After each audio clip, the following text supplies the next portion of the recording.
What's up, everybody? This is me listening to the one-year press conference of Doug Carter on the Delphi, Indiana murders of Abby and Libby, that my father, Dennis Ross Harmon, was the bridge guy, and my son is the younger composite sketch, Dylan. Just listen in. It's very touching.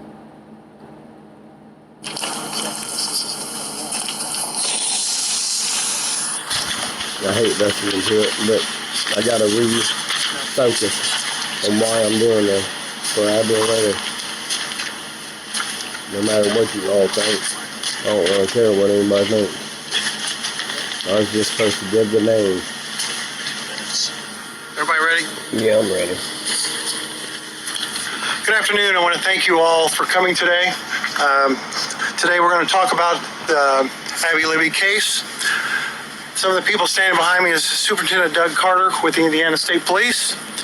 You got Detective Deputy Sheriff Kevin Hammond over there. You got Sheriff Tobe Lesby with the Carroll County Sheriff's Department.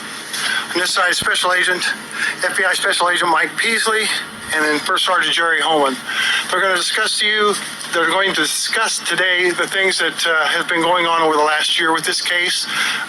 Superintendent Carter will do most of the talking, and at this time I'll turn over the podium to him. Thank you. Here we go. Watch this video. Well, first of all, welcome. Release. I didn't really know what to expect when I stood on this trail just a little bit ago.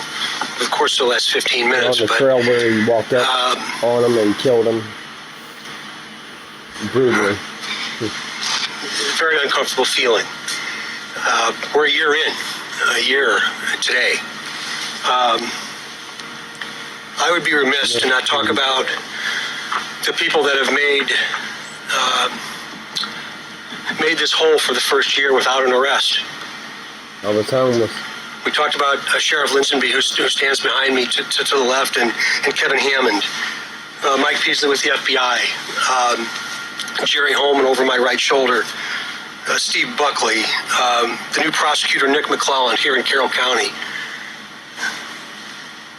What I've seen over this course of the last years are memories and times and comments and things that will stand with me and live with me for the rest of my life. I'll bet. The very best of humanity in the very worst of times.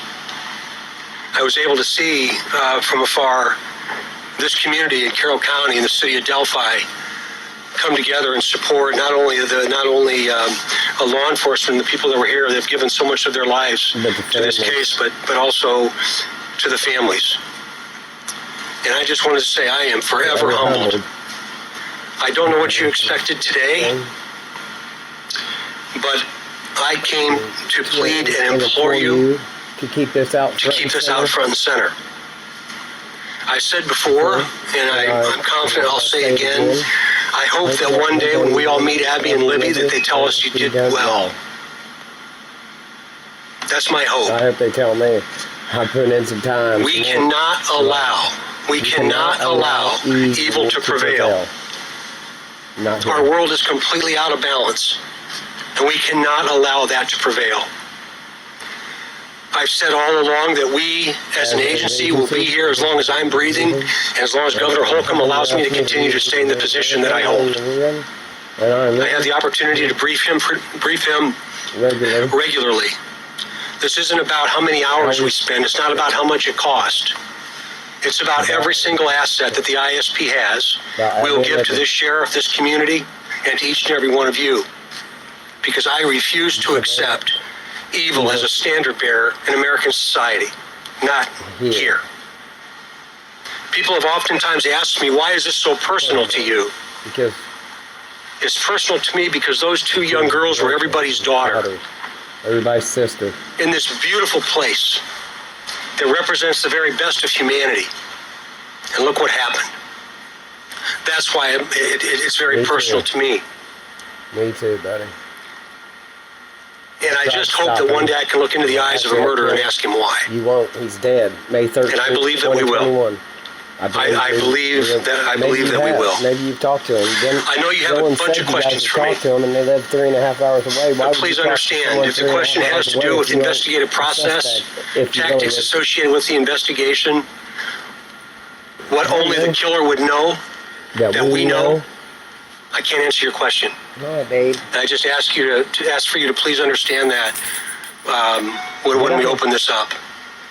Many people have said, "Did you think it'd be a year?" I don't know. I don't know. How do you answer that question? I believe we're one piece of the puzzle away from figuring out who this individual is. Then the real work begins. Over 30,000 tips. Thank heavens the FBI was engaged with us, with the Orion system and the expertise that the FBI brought from all over the country to allow us to manage that kind of data. We've had inquiries and requests for discussion from agencies all over the country, not only because this is such a high-profile case, but because of the complexities associated with the time since we found their bodies a year ago tomorrow. I love you. I don't know who you are, but you are no